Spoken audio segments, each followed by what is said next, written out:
Hi, I'm Maximilian Alvarez. I'm the editor-in-chief of the Real News Network and host of the podcast Working People. And this is the Art of Class War on Breaking Points. On September 14th last year, right here on Breaking Points, just days before we were set to potentially see the first national rail shutdown in this country in 30 years, I interviewed Michael Paul Lindsey II, a locomotive engineer for Union Pacific. Paul is a military veteran who has worked for the past 17 years as a train conductor and then as an engineer based out of Pocatello, Idaho. After largely ignoring the long brewing crisis on the nation's freight rail system for months and even years, when corporate media finally started covering the national rail dispute that was playing out last year between the Class 1 rail carriers and the 12 unions representing over 100,000 rail workers, their coverage was predictably chock full of rail industry spokespeople, business class serving pundits, pearl-clutching economists warning about the damage a railroad strike would do, and anti-union cranks of all stripes. As someone who had been interviewing countless railroad workers all year for the Real News and for my podcast Working People and even here on Breaking Points, it was frankly maddening for me to see how difficult it was to initially get other outlets to talk to actual workers and hear their side of the story.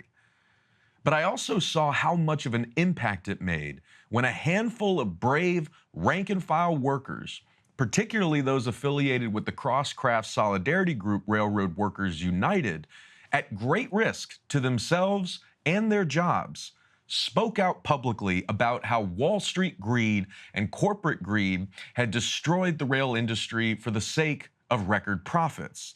They had run railroad workers into the ground, damaged our economy and a vital component of our supply chain, and endangered communities like East Palestine, Ohio. Paul was one of those workers. Through his popular TikTok channel, through interviews with media outlets, and through op-eds written for industry publications like Railway Age, Paul has exposed, with a veteran railroader's insight and with a deep, clear love for the industry that he had devoted his life to, the destructive business and labor practices of Union Pacific and the other Class 1 rail carriers. When we hear the term whistleblower, we tend to think of names like Daniel Ellsberg, Mark Felt, aka Deep Throat, Chelsea Manning, Edward Snowden, Julian Assange, heroes who have risked their freedom and even their lives to expose government lies, abuses of power, and state secrets that the public has a right to know about. But there are actually a range of federal statutes designed to protect those who blow the whistle on their employers as well, especially when those employers are breaking the law and or endangering their workers and the public. And frankly, any way you slice it, Paul is a whistleblower. And for his whistleblowing, after 17 years of dedicated service and good standing with the company, Paul was recently fired by Union Pacific. To talk about all of this and more, I'm honored to be joined on the Art of Class War once again by Michael Paul Lindsey II. Paul, it's great to see you again, brother, although I wish more than anything that we were meeting under less despicable circumstances. And I just want to start by saying from all of us here at Breaking Points that we are sending all of our love and solidarity to you at this incredibly difficult time.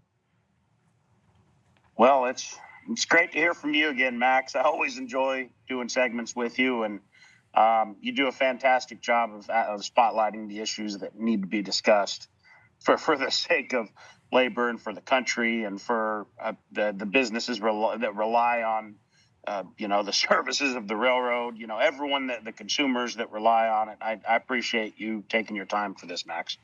Right back at you, brother. And we got a lot to dig in here, and I know you've got a lot going on, so I don't want to keep you too long. So let's start by reflecting on your 17 years working on the railroads.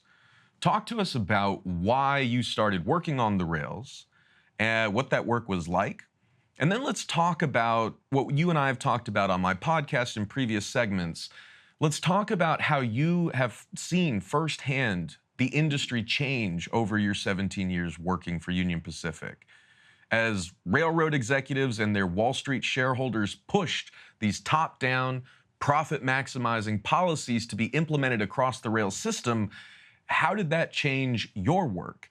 And why did you feel compelled to start speaking out about this publicly?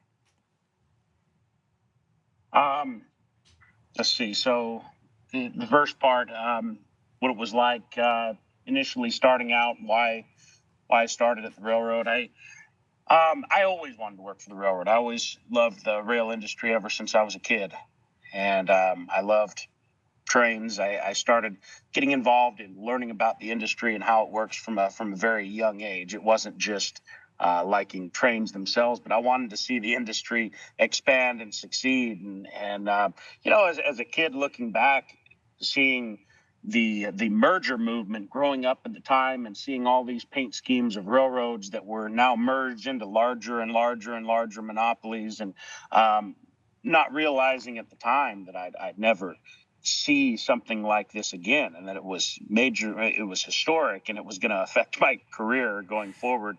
But I finally got my opportunity after I got back from deployment in 2006 in the Marine Corps and hired on in California in the Bay Area. And it was, it was about the proudest moment of my life. And it took, the standards were very, very high back then. They really, they really tried to make sure that you were going to conduct yourself in a way that was safe, because bottom line safety was really the biggest important factor, because they knew they couldn't run a profitable railroad if it wasn't safe. And they had 100+ years of figuring that out, of chopping off people's arms and limbs and killing people and over the years in the 1800s to finally create a safe environment. Well, so then you ask how I've seen the industry change, and with the Wall Street consolidation and the desire for more with less, there's been less emphasis on things that we would consider very basic, like maintenance, things that industries like the aviation industry wouldn't dream of cutting, because federal regulators would just come down like a ton of bricks on them. But something that we all started to notice is that, especially when it came to maintenance, if they had a train that was running out of town that was long, they keep increasing the length of these trains, and it creates problems for a terminal. If you have multiple trains coming through a terminal, but by God, they've got to get their 14,000-foot monstrosity out of there, and it's blocking every single main line in the terminal. Well, it doesn't matter that maybe there's some brake shoes that need to be replaced. We can just send that on and kick it down the road to the next terminal. And then it gets to the next terminal, and they've got their 14,000-foot train they need to build. And they're like, well, we can't do it here. Kick it on to the next terminal. And then, cutting staff, cutting the numbers of people doing the work, so that even if they wanted to do it, there's not enough people there on hand, because if they do not make their departure time numbers, then it's going to make their lives miserable. They're going to hear it on the conference call. I've seen a major stray away from caring about safety, and it almost seems like it's a calculated cost analysis. Like they figure, well, if we have a toxic derailment that poisons a river, it's only going to cost this much. But if we manage to run 14,000-foot trains for 3 years leading up to it, we're still going to make profit even after paying out these people. They don't care. So No, they clearly don't. I mean, and just like East Palestine is a perfect example. right? Like I Yes. mean, I am begging folks, go to the Real News, go to my podcast. I have not only spoken with railroad workers about East Palestine, I have interviewed residents living in and around East Palestine. They have been completely abandoned. They can't go home. They and their kids are continuously sick. They can't drink their water. They're not getting the help that they need from their local or federal governments, and they're sure as hell not getting the help that they need from Norfolk Southern. And yet their lives have been completely upended. There is no normal to go back to for them. This is their normal. That is what they have told me. Yes. And yet, to make Paul's point, that is just a line item on Norfolk Southern's like budget. That is just like, okay, yeah, the cleanup's going to cost this much, the negative publicity is going to cost this much, but ultimately the destructive practices that Paul is talking about, making the trains longer, making them heavier, having fewer people working on the trains, having fewer people checking the track, checking the cars, fewer people checking the signals in the dispatch office, trying to replace human maintenance work with technology like Hotbox detectors, which Paul has exposed the flaws in through his popular TikTok. And in fact, that was a big reason why Union Pacific fired him. We're going to get to that in a second, but I'm trying to kind of like refresh everyone's memory about what Paul and I talked about in September, what we at Breaking Points were talking about all throughout the contract dispute on the railroads last year. While all of this was happening, while staff across the rail system has been getting cut year after year after year, the Class 1 freight rail carriers have eliminated 30% of their workforce since 2015 alone. And so when you cut that many people and you take all of that risk on of trains derailing, of workers getting exhausted and run into the ground, and workers are reportedly quitting in record numbers, you are inevitably going to have catastrophes like East Palestine. You are going to have over 1,000 derailments around the country like we average here in the United States every year.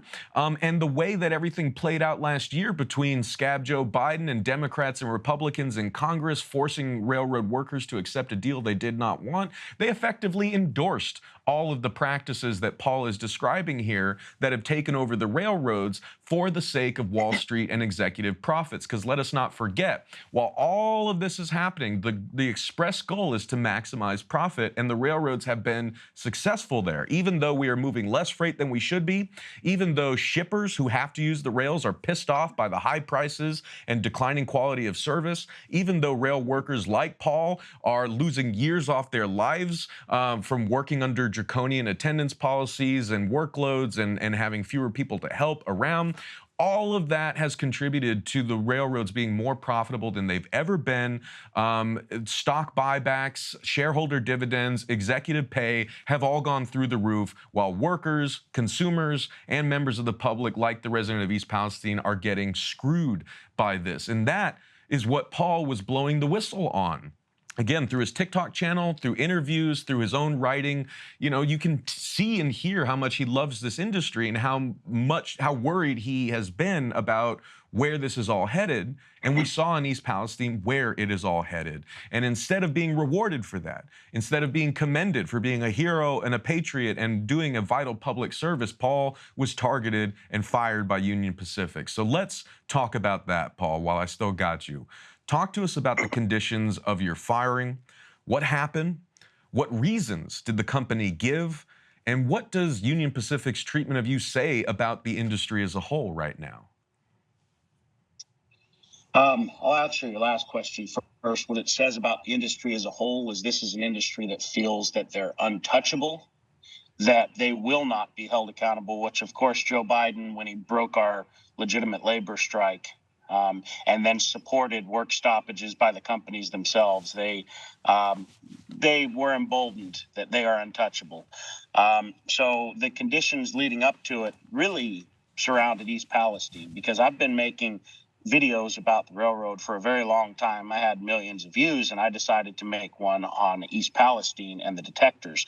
And one of the big things that's come out now is that those detectors are not actually regulated by anybody. The FRA doesn't regulate them, even though they totally should be a regulated device. So if anything came out legislatively, that should be it. And I made a video about East Palestine, and they put that and 4 others into an investigation against me and terminated me based on those 5 videos. But it's interesting. It wasn't local management. They were told, "Oh, we got a call from Omaha telling them to pull them out of service." To pull me out of service. And I just had a good full work day, and they came up and said, "Yeah, Omaha called. We've got to pull you out of service and escort you off the property." And then they held a formal investigation over it. And then, to make matters worse, to add insult to injury, another one of those. These companies are untouchable. So I believe that anyone in labor that was forced back to work against their will without a contract that they voted on would agree that we feel like slaves to the company, slaves to the attendance policy and everything else. And I mentioned that in the investigation.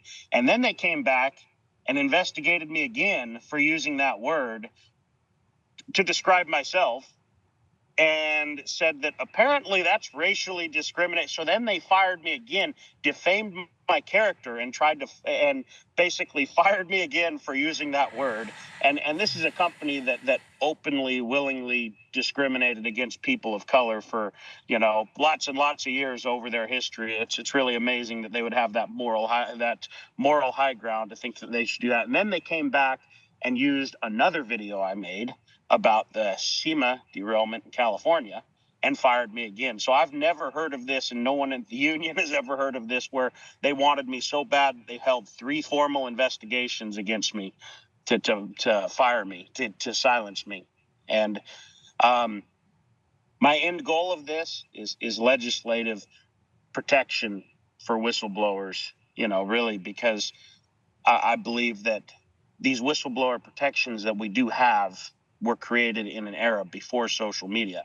And the railroad is saying that they don't believe that I have any protection because I was using social media. Well, if I can be the one that sets the precedent that gets people to be able to have a voice out there, to speak out against their employers and to speak out against companies when they are openly oppressing workers, when they're openly violating safety, then it'll all be worth it. Jesus, man, I'm barely containing my rage here because this is just so egregious, so ridiculous, and so unforgivable, right? Like, 2 things I want to say, and we're going to wrap up in a second. But like, one, it is, big posturing from a company like Union Pacific to suddenly get woke and say, like, oh, this railroad worker is racist because he described himself as feeling like a slave to the company, so we're going to go after him for that. We're not going to do anything about the conditions that make him and other workers feel like slaves to the company. Instead, we're going to invoke, like this kind of pseudo-racial justice language to discipline and silence our workers. And I would just say that is bullshit. And we see you, Union Pacific. And, another thing I want to emphasize, because there were also developments on the investigation into the derailment in East Palestine recently, hearings that were held in East Palestine where railroaders like Jason Cox testified about what Paul described in his TikTok about the Hotbox detectors. We don't have to go into all that, but these are the machines on the track that are supposed to detect if you have, among other things, an overheated bearing like the one that caused the derailment in East Palestine. It is supposed to relay that information to the crew so they can stop in time and check it. That did not happen in time for the crew to stop the train. And it turns out there are a number of reasons for that, because, as Paul said, those Hotbox detectors which have been implemented on the rails explicitly to replace people like the carmen and the maintenance of way guys who are checking the cars and the track with their eyes, with their expertise, to say that is not safe to go on the rails. The rail carriers are saying, well, let's just automate it and it'll all be fine. Clearly in East Palestine, it was not fine. But the point I'm trying to make is that in those hearings that were held in East Palestine just last month, I believe, or at the end of June, Norfolk Southern admitted that, the federal government does not set the standards for what constitutes like a threat level to report to the crew. It's all determined internally by the rail carriers themselves. They're the ones who determine whether or not a signal or distress signal caught by one of those Hotbox detectors rises to the level of let's relay this to the train. as Paul described it to me on my podcast, Working People, this is like if you're flying on a plane and there's an engine that blows out. It's like that news goes to the ground control folks and they decide whether or not to tell the pilot.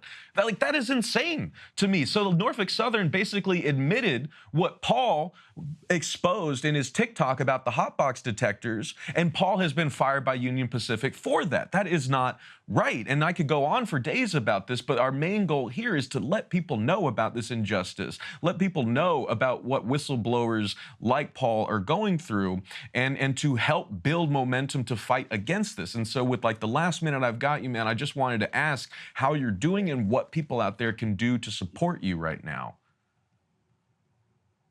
I'm doing okay. Just kind of traveling around, spending some time with my daughter that I haven't been able to do in a long time, working for the railroad. They took a lot of my time. But the way people can support is really to keep talking about these companies, to not let it be in vain. Don't let the railroads hide from what they've been doing to the U.S. economy. It'll only keep getting worse. We need to pressure regulators to bring this industry to heel, to bring them back under control, so that it actually focuses on safe transportation and not share buybacks. You know, these problems, whether they be safety, whether they be poor transportation that results in higher prices at the grocery store, higher prices and everything else that we rely on, it'll just keep getting worse until eventually my prediction is the industry fails and they go into bankruptcy, which they don't care about because they'll just ask you and I for a big fat bailout and say that they're too big to fail. That's going to probably be the end result with this company if we do not do something to rein in the share buybacks and the obsession with more with less. That's the cursed phrase I want to see removed from the industry. You know, the corporate saying more with less, more with less, where they want more profit, more productivity, more everything without having to put anything with anything more. That's what needs to be reined in. But so what you can do is don't stop talking about the railroad and don't let them hide in the shadows. That's what they're trying to do. They're trying to whitewash the whole thing and get us to forget. So that is Michael Paul Lindsey II. Paul is a military veteran who has worked for Union Pacific as a trained locomotive conductor and engineer for the past 17 years, until he was fired earlier this year by the company in suspected retaliation for his whistleblowing.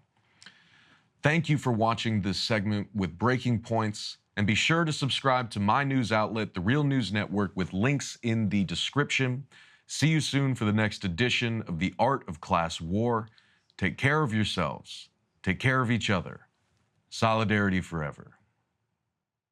Hey guys, if you like that video, go to breakingpoints.com, become a premium subscriber, and help us build the best independent media organization on the planet. That's right. We're subscriber funded. We're building something new. We want to replace these failing mainstream media organizations. So again, to subscribe, it's breakingpoints.com.